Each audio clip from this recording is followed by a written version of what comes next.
Yes, Kalidas, are we entering an era where black is beautiful in all its dimensions? Definitely, black was always beautiful.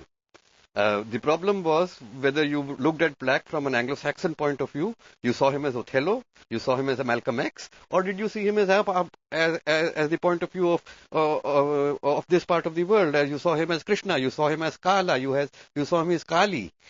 So the demonization of the black is hugely Anglo-Saxon.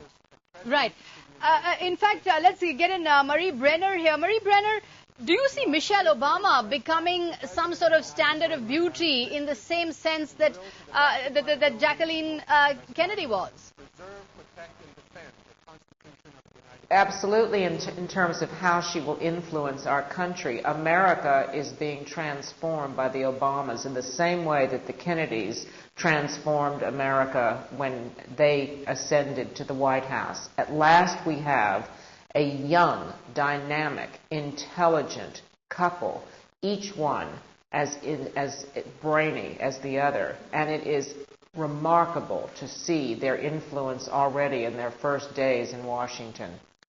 But do you see white women accepting a black woman as their fashion role model, as their identity role model, as their cultural role model, as first ladies tend to become? We have suddenly in this election transformed our culture so that we are no longer using labels like white and black. We are Americans, and the very fact that Obama was able on his inauguration day to introduce himself as Barack Hussein Obama speaks volumes for how the mood is in our country at this moment. The question is a larger one for many of us, which is there are so many expectations on our new president as he enters such a tremendously complicated time with a worldwide financial collapse. Can he meet the expectations that we have placed on him for accomplishment? Mm-hmm.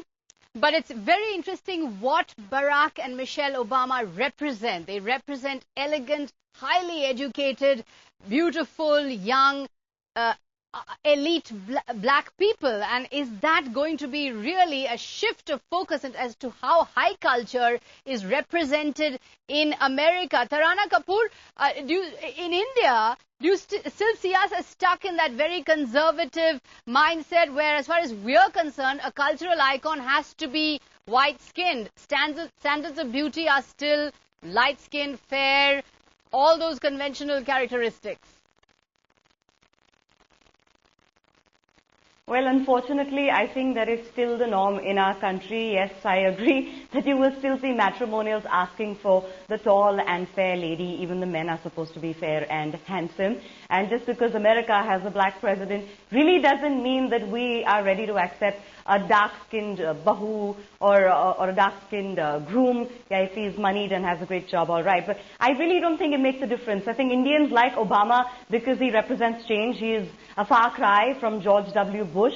And he's intelligent and he's articulate and he's somebody who is somebody that we could look up to, and we like him for America. But I don't think we like him because he's black and hence black is cool. I don't think that has anything to do with it.